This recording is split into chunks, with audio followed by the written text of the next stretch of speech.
today is the day that I drill a hole in Jimmy.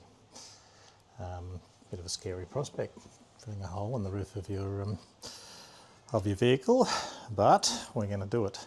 Now let me just take you around, and I will just take it that way, and I'll just show you what we're going to do. So previously, and I've shown this in another video, I did a modification for Jimmy so that we could have a 90 litre water tank in the bottom. We've got a pump down there, and we've got a Voltex 1200 power station. Now the idea is that the power station will be charged by the solar panel on the roof, which I'll show you shortly. I've got a fridge over here, so that just plugs into the power station, and it's all charged from the roof. Now what we're going to do is we're also going to connect Starlink, so that we've got also Starlink on the roof, and it will be powered by the power station as we're driving along. And as we're driving along, that power station will also be being charged by the solar. So let me just show you that in a sec. So I'm just going to take you up to have a look at the roof of Jimmy. So as you can see, this is something I've done previously. I put it's a King's 250 watt, I think, or 200 watt solar panel. And then I've made up this little platform, and I'll show you how that works. So that hole there is to take the recovery boards, so I can put recovery boards in. On the top there we've got a mount. Now I'll put a link to where I got that from. I bought it through Etsy. So the idea is that the Starlink sits in here. Power cable goes in there. Starlink just slots into that. It's a very tight fit. The first time I did it, I couldn't get the thing out, and I've had to put a few little screwdriver marks in there to lever it out. So what I did was I drilled some holes in the bottom of the base for it, and then I can just push it out with my fingers. It won't get much water in there because it'll be lateral, and the Starlinks are sort of they're designed to be in showers of rain, etc. So, and there's the lid for it. So this is a very light sort of material that doesn't interfere with the signal, and I've done some testing, and mounting the panel flat and not being in the right position, you still get a pretty good service. And I think for most of the time it will be fine. I always have the opportunity to turn Jimmy around, so he's in a sort of a more north-south facing manner, which is what they recommend when you do the alignment. So what we're going to do today is, I've had it working, but I've had the cable basically running down the side here from that Anderson plug through some split conduit that I've basically just run through here and close the door on it. I did tape it around the conduit to protect it, but I'll feel much better if it's not actually being slammed in the door all the time. So pretty much the idea is that you can see this is our lead now, and that has a solar connection on the back of it. So that plugs in here like so, and this cable then runs up to the solar panel. Now what I've done is I have taken the connections out of the Anderson plug, and I've just pushed them through there directly. And what I'm going to do is put a shrink wrap around, because I've got both leads through one. I'm going to put a shrink wrap around it to make it more circular, because what happens is that if you look at these connections here, as you screw them tighter, there's a grommet that gets pushed closer in, so you can see it's closing like an iris. So I want to make it sort of as round as I can, just to make it a bit more waterproof. And then when you can connect, if you're doing these Anderson plugs, there's just I don't know if you can see it there. You'll see a wire just on that side of the Anderson plug. You just push that down and pull the lead from the back, and then you can release them. And that way I don't have to do any particular soldering on that. What I will have to do some soldering on is this power cord that came with the Starlink. So I've already routed it across the top part of the roof, but I'm going to have to cut that because it's going to have to come through this connection. So again, the idea here is that this is just going to sit, and I'm going to put a hole through the roof of Jimmy, and I will put some Sikaflex to waterproof the base and to glue it on, and then basically the right hand side there, that's where the Starlink cable will be coming. But the Starlink cable looks like that on the end. So it's a 2-pole connector, and that plugs into the power station. Now, when I was Googling this, you'll get a lot of conflicting things to say, no, you can't cut the wire because it's carrying data. Well, it's 2-pole, and I had to argue with the AI to say, well, actually it's only 2 poles, so it can only possibly have 2. And eventually I got a response to say, yes, you're right. So we're going to cut it, and then I'm going to solder rejoin that, and then probably I'll put some shrink wrap around it to make it nice and neat. So that will be the process. All right, so we're just about ready to drill a hole in Jimmy. I can't find my drill, which is pretty normal. Therese would attest to that, but I can't find things. So what I'm going to do, I've just pulled out one of the little connections that hold this lining in, and where I'm going to mount this, I'm just going to stick some timber in up that end, so you can see that's gone up there. And now what I'm going to do, I've already measured, so maybe just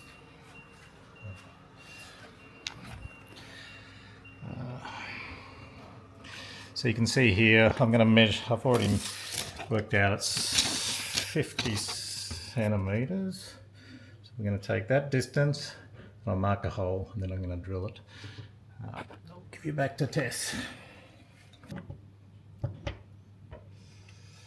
And here we go.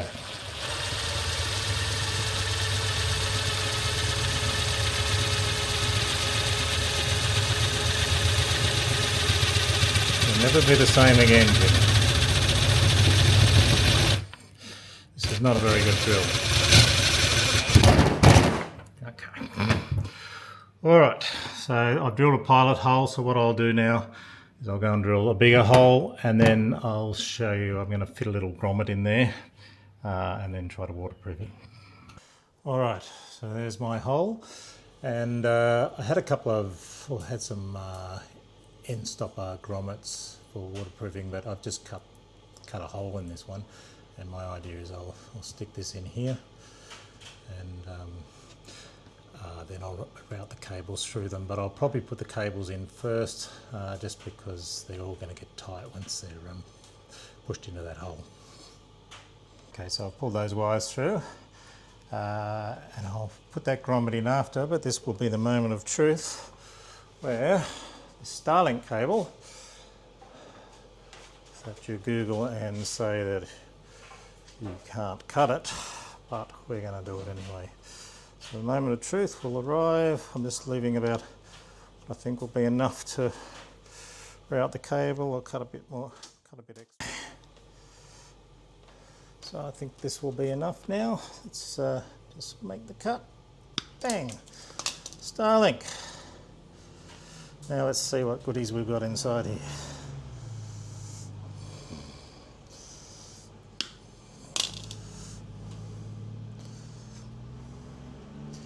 Okay, so it's pretty much as I figured. There's a, if you can see there, there is a central wire which will be the positive and the outer shield which will be the negative. So we'll wire all that up shortly.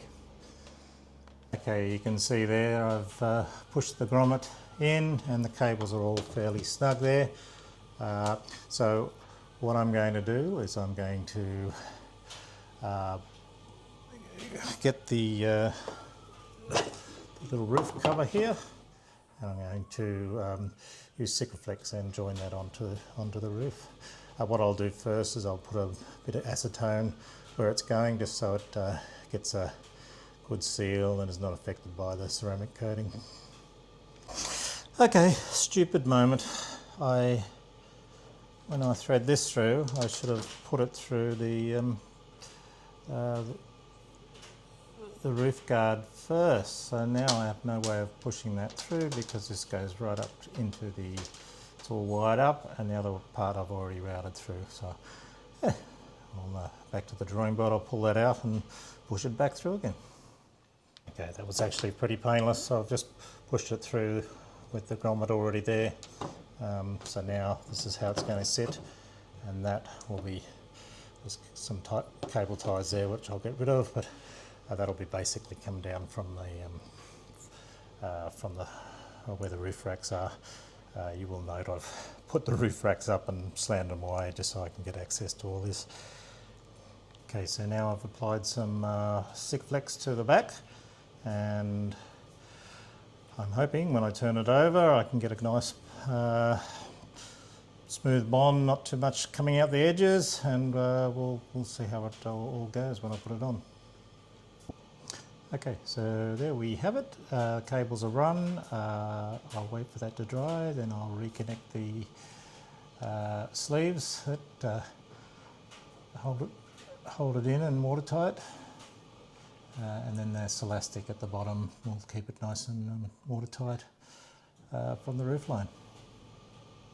Okay, so now I've got these leads through here. The iris at the back here, it's designed to sort of go around like this circular type of cable, so it keeps it more waterproof. So what I'm going to do is I'm going to just put a heat shrink around these cables, and then I'll heat them up, and that'll give me a little bit more of a rounder profile, hopefully help with the waterproofing.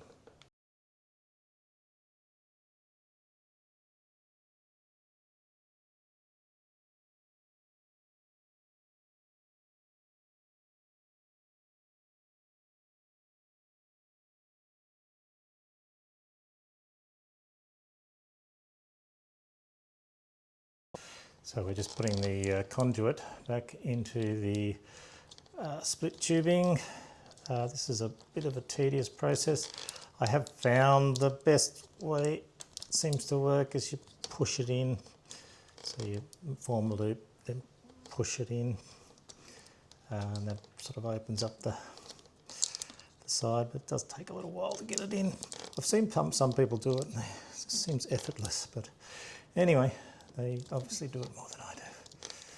So I'll continue pushing that in, and then I'll connect it all up, bring the bars back, and we'll get it all connected. Okay, the roof racks are now back in place. If we just zoom in there a little bit, you can see I've routed the split conduit for the solar connection, and now I have to do this one here, and I'm going to route that back up to the Starlink. Okay, I've run the cable for the Starlink. We come over here, and let's have a look over this side. I've routed it across the top of this board, and I'll show you how it all fits together. And it's plugged into the Starlink there. bit of excess cable, but the cavity in the Starlink will take that extra cable. It's just, all we've got to do now is we have to solder up the other end of the Starlink. So basically I'm just going to take this part of this big cable, just going to take the end of that, and this cable now that's coming back down comes out from the roof under here, feeds out here, and we're just going to connect to the end of that cable. Okay, you can just see as I zoom in there, I've just separated the two ends, so it definitely is only 2 wires for anybody else who's concerned when they Google about Starlink PowerLink adapters. This is, I think, for the Gen 2, Gen 3 of the bigger units, they have the power cord also carries data, but for the Starlink Mini, definitely no, it's only 2 wires. So what we're going to do is we're just going to solder this connection up.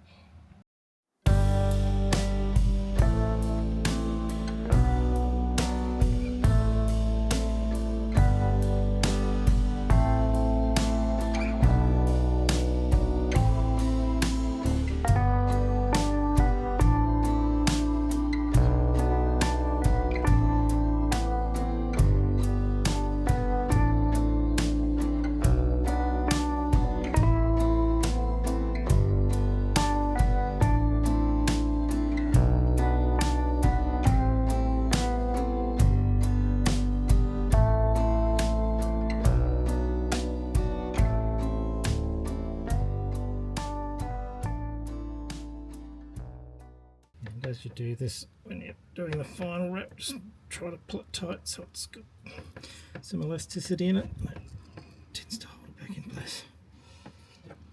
Okay, there we have it. So, moment of truth, we'll connect this up to a little converter here for 100 watt.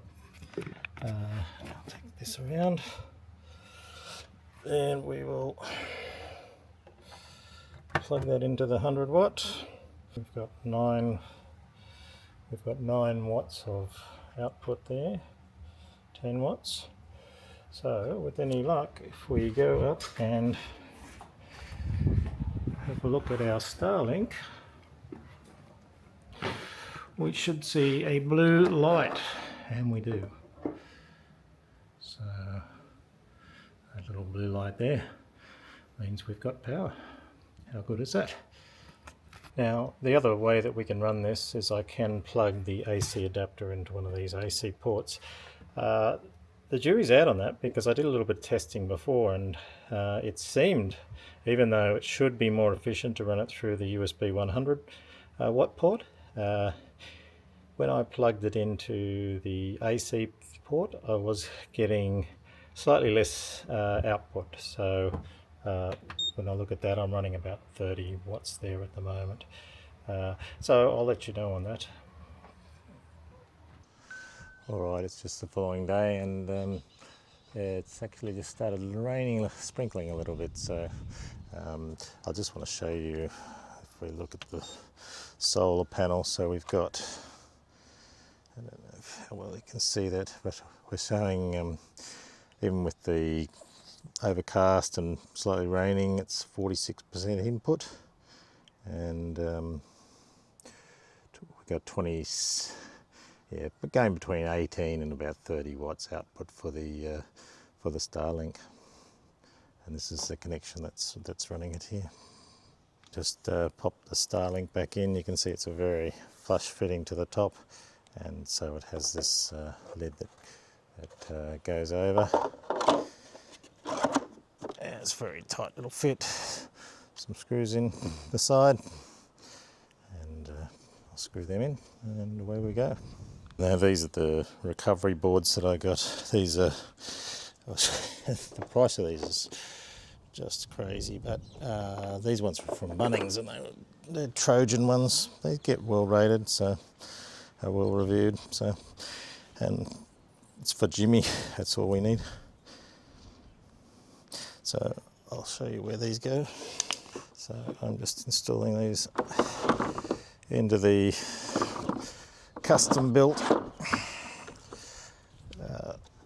storage rack for them. I made that so it slots in. There's also some holes in there. I do have holes that I can put like a bolt through, but generally I don't think I'm going to worry. I'm just going to put an octopus strap around each side. I'll show you that. So here we have it. There is the completed Jimny setup. So we've got the Starlink on the top and the solar panel, and we've got the recovery boards.